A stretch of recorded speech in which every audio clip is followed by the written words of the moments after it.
देवितं कपितजम्बूफलचारुभक्षणं उमासुतं शोकविनाशकारकं नमामि विघ्नेश्वरपादपङ्कजं वक्रतुण्डमहाकाय सूर्यकोटिसमप्रभ निर्विघ्नं कुरु मे देव सर्वकार्येषु सर्वदा।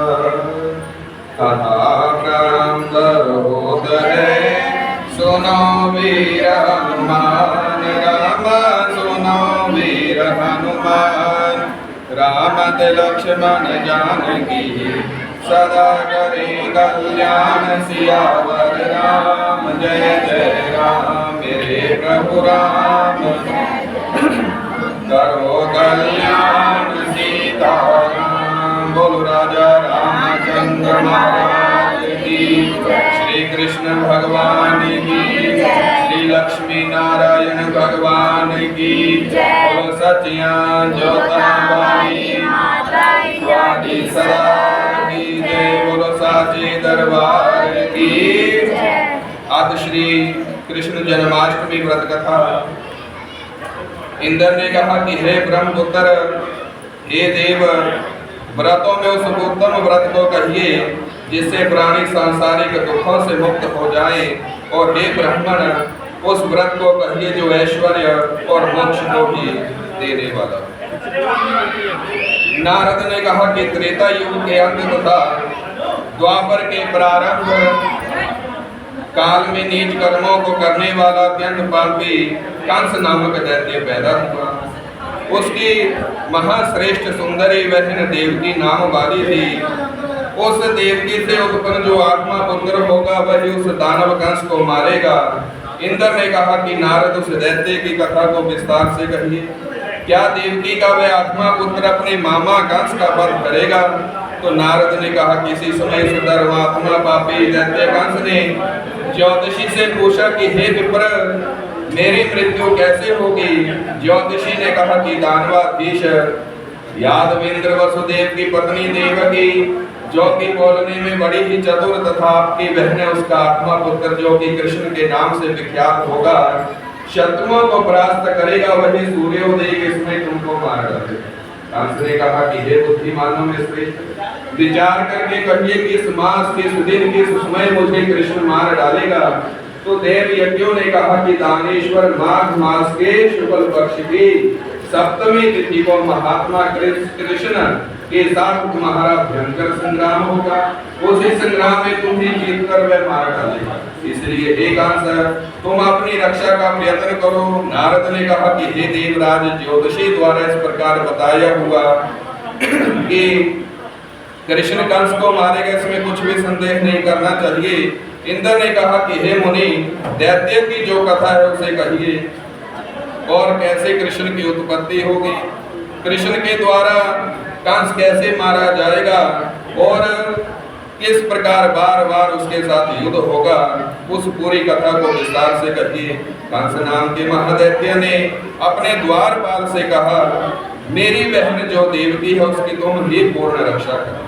उस द्वारपाल की जैसी आपकी आज्ञा ऐसा कहने पर उसी समय देवकी दुखी हो जल लाने के बहाने घड़े को लेकर तालाब पर गई। वहां अत्यंत घनी छाया वाले बहुत बड़े वट वृक्ष के नीचे बैठकर वहीं देवकी रुदन करने लगी।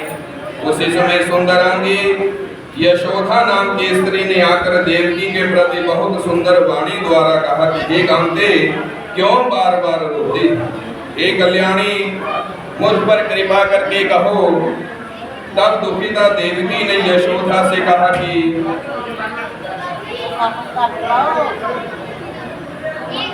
बड़ा पापी और दुष्ट कर्म करता कंस नाम जो मेरा भाई है, उसने दुर्बुद्धि के कारण मेरे पुत्रों को मार डाला। इस समय मेरे गर्भ में आत्मा पुत्र है, इसमें संशय नहीं कि वह आत्मा पुत्र रूपवान सुपुत्र होगा। कंस उस पुत्र को भी मारे। यशोधा ने कहा कि हे प्रिय, रो मत, मैं भी गर्भिणी हूँ। मेरे को यदि कन्या उत्पन्न होगी तो तुम पुत्र के बदले उस कन्या को ले लेना। यशोधा ने कहा तुम्हें सुतार्थ कन्या दूंगी, सच कहती हूँ दे दूंगी। ऐसा पुत्रार्थनी यशोधा कहने लगी। फिर महादुष्ट कंस ने द्वारपाल से पूछा, देवकी कहाँ है? इसमें घर नहीं दिखाई पड़ती है। तब द्वारपाल ने दैत्य कंस के आगे कहा कि हे स्वामी, कल्याणी देवकी जल लेने तालाब गई।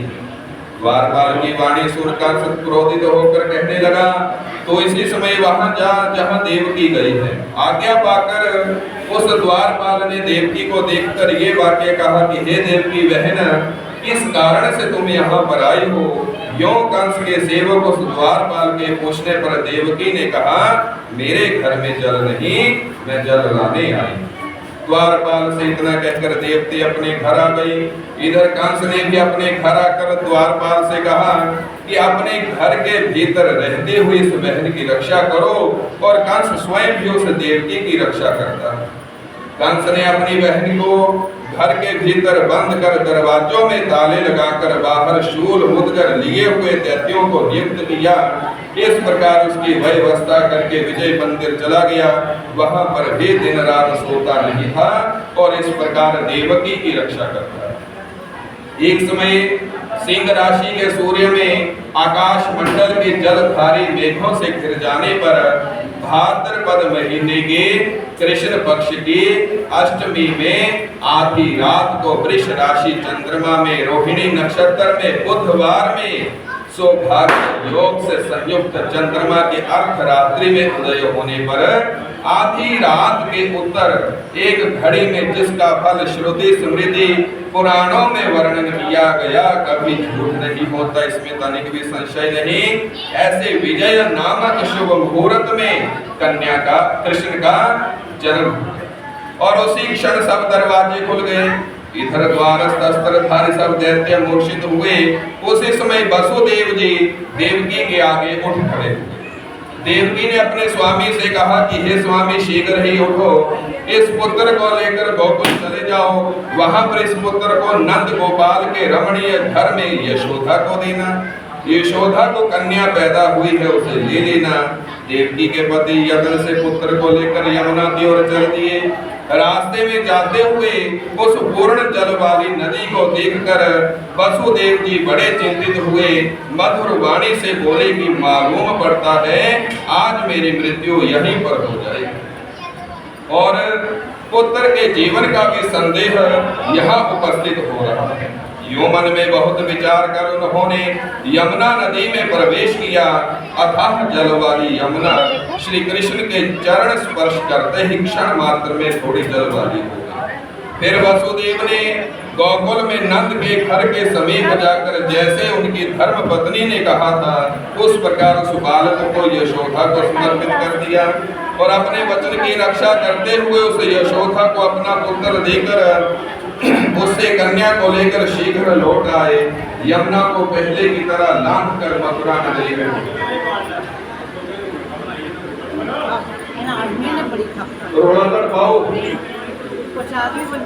वसुदेव ने देवकी को कन्या अर्पण कर दी। प्रातः काल में सब दानव उठे और क्रोधी कंस ने द्वारपाल से कहा, आज देवकी की क्या संतान हुई, ये मुझे बताओ। ये सुनकर द्वारपाल देवकी के समीप गया। वहां पर बार बार रुदन करती हुई कन्या को देखकर द्वारपाल ने कंस से निवेदन किया कि देवकी के गर्भ से अति सुंदर कन्या पैदा हुई। तो ये सुनकर क्रोधित हो कंस ने द्वारपाल से कहा कि कोलक नामक रजक को यहाँ ये कन्या दे दो। उस दुरात्मा द्वारपाल ने शीघ्र ही उस कन्या को धोबी को दे दिया। उस धोबी ने कन्या को हाथ में लेकर तुरंत ही पत्थर पर पटकना चाहा, किंतु विष्णु की माया से वह कन्या धोबी की बाहुओं को फाड़ कर आकाश में चली गई। अंतरिक्ष में जा बिजली होकर उसने कहा, नंद गोप के श्रेष्ठ घर में बालक है, उसके द्वारा दैत्य कंस की मृत्यु होगी, वही कृष्ण रूपी विष्णु है, इसमें संदेह नहीं। नंद गोप के घर में कंस को मारने वाले ने जन्म ले लिया। मेरा नाम तो वैष्णवी है, मैं उसी जगत गुरु भगवान विष्णु की माया हूँ। इतना कहकर वह स्वर्ग में चली गई। कंस ने भी इस वाणी को सुना तो क्रोधित होकर नंद गोप के घर में एक स्त्री को भगवान कृष्ण का वध करने के लिए भेजा। उस स्त्री ने वहां जाकर प्रेम से बालक को अपना स्तन पिलाया तो स्तन पान करते हुए कृष्ण ने स्तन द्वारा ही प्राण खींचने लगे। इससे वह स्त्री कृष्ण कृष्ण चिल्लाने लगी।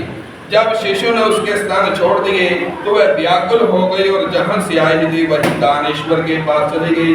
अपनी सारी कथा जो कृष्ण के द्वारा की गई सुना दी और कहा, हे कंस, उसे साधारण बालक नहीं समझना चाहिए, वह तो भुवनेश है, ईश्वर है। दुरात्मा कंस ने एक विकट ब्राह्मण को श्री कृष्ण को मारने के लिए भेज दिया। नंद की पत्नी यशोदा ने उस ब्राह्मण को आते देखकर कहा कि ये मेरा पुत्र यहाँ पर है, तुम बालक और इस घर की रक्षा करो, मैं तालाब पर पानी लेने के लिए जा रहे हैं। वह ब्राह्मण जब उस बालक को मारने की सोचता है तब कृष्ण ने उसके मुख को दही वाले बर्तन में कर दिया। तब तक कृष्ण ने, नंद पत्नी ने वहां उस ब्राह्मण के मुख में दही लगा देखा तो क्रोध से कहने लगी, आपने ये क्या किया, जो दही का पान कर लिया तो मैं ही नहीं दूंगी।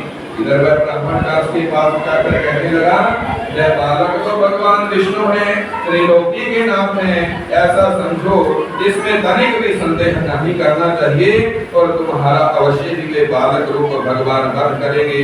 इस प्रकार ब्राह्मण की वाणी सुन वासुदेव को मारने के लिए कंस ने बड़े उपाय किए।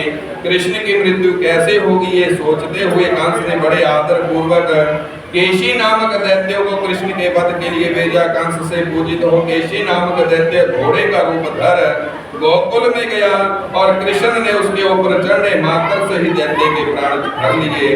फिर महासुर कंस ने अरिष्ट नामक दैत्य को बैल के रूप में वहां भेजा, जहां शिशु रूप धारण किए हुए कृष्ण रमणीक स्थान पर थे। वहां वो आया, दोनों बैलों के मध्य में युद्ध करते हुए श्री कृष्ण ने उस दैत्य रूप बैल के सींगों को क्षण भर में तोड़कर उसे मार डाला। फिर दानव कंस ने काल नामक दैत्य को कौवे के रूप में भेजा।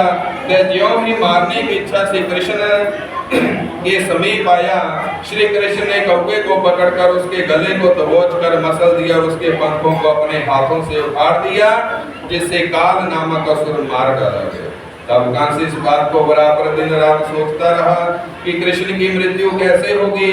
बहुत विचार कर द्वारपाल से बोला, मेरी आज्ञा है तुम नंद के यहाँ जाकर शीघ्र नंद को यहाँ बुला लाओ। ये सुनकर द्वारपाल नंद को बुला लाया। कंस ने नंद जी को आज्ञा दी, पारिजात के पुष्प को ले आओ, नहीं तो तुमको जान से मार दूंगा। ये मैंने निश्चय किया। ये सुनकर नंद जी ने कंस से कहा, अच्छा लाऊंगा, कहा और अपने घर गए। वहां अपनी पत्नी से सारी बातें कह सुनाई। श्री कृष्ण ने भी जब ये सुना तब बालकों के साथ खेलते हुए गेंद को लेकर यमुना नदी में फेंक दिया। भगवान श्री कृष्ण गेंद के बहाने पारिजात फूलों के आने के लिए कदम्ब के पेड़ पर चढ़कर यमुना में कूद गए। कृष्ण यमुना में कूदकर वहां पहुंचे जहां कालिया नाग प्रसिद्ध रहता था। श्रीधर नाम के गोपाल ने सारा समाचार यशोदा के आगे कह सुनाया कि हे प्रतापिनी यशोदा जी, तुम्हारे पुत्र कृष्ण गेंद सहित स्वयं ही यमुना नदी के मध्य में कूद गए। ये बात सुनकर बिखरे केशों वाली यशोदा बड़े तेजी से सूर्य की पुत्री यमुना नदी थी जहां वहां किनारे पर किसी को ना देख व्याकुल हो गए, विलाप कर करने लगी कि हे यमुना नदी, यदि मैं बालक को देखूंगी तो भाद्रपद मास की रोहिणी अष्टमी का व्रत करूंगी। जिस प्रकार दानों में दया का दान दुर्लभ है, मनुष्यों में सज्जन दुर्लभ है, ब्राह्मण परिवार में जन्म लेना दुर्लभ है, गया श्राद्ध दुर्लभ है, ऐसे ही रोहिणी अष्टमी का व्रत भी बड़ा दुर्लभ है। हजारों अश्वमेध यज्ञ, सैकड़ों राजसूय यज्ञ, सैकड़ों दान तीर्थ व्रत, करोड़ों यज्ञ करने से, करोड़ों कपिला दान देने से जो फल है वह सब कृष्ण अष्टमी के व्रत से प्राप्त होता है। इंद्र ने कहा कि हे नारद, यमुना नदी में कूदने के बाद उस बालक कृष्ण ने जलाशय में स्नान कर पाताल में जाकर क्या किया वह भी कहिए। तो नारद ने कहा कि हे इंद्र, वहां पर उस बालक कृष्ण ने, उस नागराज ने जो कुछ किया वह सुनो। उस बालक से नागराज की पत्नी ने कहा कि हे पुत्र, यहाँ किस स्थान से किस प्रयोजन से आए हो? यदि तुमने जुआ खेला है, उससे सारा धन हार गए हो, तो कंकण मुकुट मणियों का हार लेकर अपने घर को जाओ, क्योंकि मेरे पति नागराज कालिया अभी सोए हुए हैं। जागने पर तुम्हें भक्षण कर जाएंगे, खा जाएंगे। तो बालक ने कहा कि जिस प्रयोजन से मैं आया हूँ वही कथा सुनो। मैं कालिया नाग के सिर को कंस से जुआ खेलते हारा। तब नाग की पत्नी क्रोधित हो अपने से कहने लगी कि हे स्वामी, आपके घर शत्रु आया। ये सुनकर नागेंद्र उठा, कृष्ण के साथ युद्ध करने लगा। युद्ध से जब कृष्ण को बेहोशी आई तो उन्होंने गरुड़ का स्मरण किया। उसी क्षण गरुड़ जी वहां आए। उनके आते ही श्री कृष्ण ने उसी गरुड़ पर चढ़कर कालिया नाग को युद्ध में जीत लिया। नाग ने इनको श्री कृष्ण भगवान जानकर प्रणाम किया। पारिजात से उत्पन्न बहुत से फूलों को मुकुट में रख दिया। फिर कृष्ण अपने घर चले गए और गरुड़ को छोड़ दिया। कालिया नाग की पत्नी ने बार बार कहा कि भगवान, मैं आप भुवनेश्वर कृष्ण को नहीं पहचान पाई। हे जनार्द, मैं मंत्रों से रहित, क्रियाओं से रहित, भक्ति भावों से रहित हूँ, मेरी रक्षा करो। हे महादेव, हे हरे, प्रसाद रूप में मेरे स्वामी को मुझे दे दो, मेरे पति की रक्षा करो। तो श्री कृष्ण ने कहा कि हे सर्पिणी, कंस नामक महादैत्य के सामने तेरे पति को ले जाकर छोड़ दूंगा। मैं सच कहता हूँ, तो हम अपने घर जाओ। इतना कहकर यमुना नदी के मध्य से श्री कृष्ण और पन्नग निकले। उस समय कालिया के शब्दों से तीनों लोग कांप गए। फिर कृष्ण पन्नग को लेकर मथुरा नगरी में जहाँ कंस रहता था चले गए। वहाँ कमलों को देखकर यमुना के मध्य जलाशय में वह सर्प चला गया। कंस को आश्चर्य हुआ। कृष्ण प्रसन्न होकर गोकुल चले गए। तब प्रसन्न होकर यशोदा ने बहुत प्रकार से उत्सव किए। शुभ गोकुल में नाचना गाना बाजे बजे। इंद्र ने पूछा कि बालक के आने पर संसार के प्राणी बहुत आनंदित हुए, फिर कृष्ण ने क्या किया, ये सब कहिए। तो नारद ने कहा, रमणीय मथुरा नगर में यमुना नदी के दक्षिण हिस्से में कंस का महातेजस्वी चाणूर नाम का भाई रहता। उस चाणूर ने जनार्दन से मल युद्ध करने की घोषणा की। कृष्ण जी का उसके साथ मल युद्ध होने लगा। ढेरी शंख मृदंग शब्दों से कंस केशी नामक दैत्य युद्ध देख रहे। श्री कृष्ण जी ने चाणूर के गले में अपना पैर फंसाकर युद्ध में उसको मार डाला। कंस के भाई अति दुष्ट दैत्य केशी को भी प्रातःकाल युद्ध में केशव ने मार दिया। दैत्येंद्र केशी के मरने पर दुखी हुए। बालक श्री कृष्ण के द्वारा मारा गया, ये महान आश्चर्य। ये सोचकर वहां पर बड़े क्रोध से युक्त हो लाल लाल आंखें करके कंस ने द्वारपाल को बुलाकर कहा, जल्दी ही शस्त्रों को हाथ में लिए दैत्यों को बुलाओ। युद्ध में निपुण खड्ग शक्ति तलवार हाथ में लिए बड़े सब दैत्य आगे मिलते चले आए। कंस ने कहा, मेरी आज्ञा से तुम सब युद्ध में अति कुशल इस कृष्ण के साथ युद्ध करो। युद्ध के ज्ञाता दैत्यों ने शस्त्र अस्त्रों से कृष्ण के साथ युद्ध किया। इधर केशव ने पुराने मित्र गरुड़, बलदेव, सुदर्शन चक्र अपने पूर्व शरीर का स्मरण किया। इसके बाद बलदेव सुदर्शन चक्र लेकर गरुड़ पर चढ़कर आए। उन्हें जानते हुए देख जल्दी ही कृष्ण ने सुदर्शन चक्र को लेकर गरुड़ के पीठ पर चढ़ कितने ही दैत्यों को बाहुओं से, गर्दन को, किसी के पैर को चीर डाला। हाथ में सुदर्शन लिए श्री कृष्ण ने बलदेव ने दैत्यों को नष्ट किया। बलदेव जी ने मूसल तथा हल से, कृष्ण ने सुदर्शन चक्र से दैत्यों को माघ मास की शुक्ल पक्ष की सप्तमी को मारकर भूमिशाही बना दिया। श्री कृष्ण ने कहा कि हे महादैत्य, हे दुष्ट कंस, उठो, मैं इसी स्थल में तुम्हें मारकर क्रीड़ा करूंगा। यो कहते हुए कृष्ण ने बड़े क्रोध में दैत्येश्वर के बालों को पकड़ा और उस महादैत्य कंस को घुमाकर पृथ्वी पर पटक दिया, जिससे वह मर गया। कंस के मरने पर देवताओं ने अपने अपने शंख बजाए। संसार के सब प्राणियों ने भगवान कृष्ण की पूजा जयकार की। इंद्र आदि देवताओं ने आकाश से फूलों की वर्षा की। वासुदेव तथा महारथी बलभद्र बड़े प्रसन्न हुए। नंद देव की वसुदेव यशोदा, संसार के सब प्राणी बड़े प्रसन्न हुए। इंद्र ने कहा कि हे नारद, इस कृष्ण जन्माष्टमी व्रत को कहिए। इसके करने से क्या पुण्य, क्या फल और हरि के पूजन की क्या विधि है। नारद जी ने कहा, भाद्रपद मास के कृष्ण जन्माष्टमी को व्रत करें, उसमें ब्रह्मचर्य आदि का पालन करते हुए भगवान हरि की स्थापना करें। श्री कृष्ण की सोने की मूर्ति बना कृष्ण जी को बस्तर से वेष्टित कर कलश के ऊपर चंदन, अगर, धूप, फूलों, कमलों से अर्चन करें। गोरोच, छोटी, पीतल, सोंठ को श्री कृष्ण के आगे अलग अलग करें। 10 रूपों की तथा देवती की स्थापना करें। हरि की सन्निधि में मत्स्य, कूर्म, वराह, नरसिंह, वामन, परशुराम, राम, कृष्ण, बुद्ध और कल्कि ये 10 गोपिका, यशोदा, वसुदेव, नंद, बलदेव, देवकी, गौएं, वत्स, कालिया, यमुना नदी, गोपगण और गोपपुत्र गणों का पूजन करें। 8वें वर्ष की समाप्ति पर उद्यापन करें। अपनी शक्ति के अनुसार सोने की प्रतिमा बनाएं और अर्चन करें। आचार्य ब्रह्मा 8 ऋग्वेदों का वर्णन करें। प्रतिदिन ब्राह्मणों को दक्षिणा और भोजन द्वारा प्रसन्न करें। जो व्यक्ति जन्माष्टमी व्रत को करता है वह ऐश्वर्य और मुक्ति को प्राप्त करता है। उसकी आयु, कीर्ति, यश, लाभ, पुत्र पौत्रों की वृद्धि होती है। इसी जन्म में सब प्रकार के सुखों को भोग कर अंत में मोक्ष पद का अधिकारी हो जाता है। जो लोग केवल भक्ति भाव से कथा सुनते हैं उन लोगों का भी पाप छूट जाता है और वे उत्तम गति को प्राप्त कर लेते हैं। बोलो श्री कृष्ण भगवान की, श्री राधा कृष्ण भगवान की।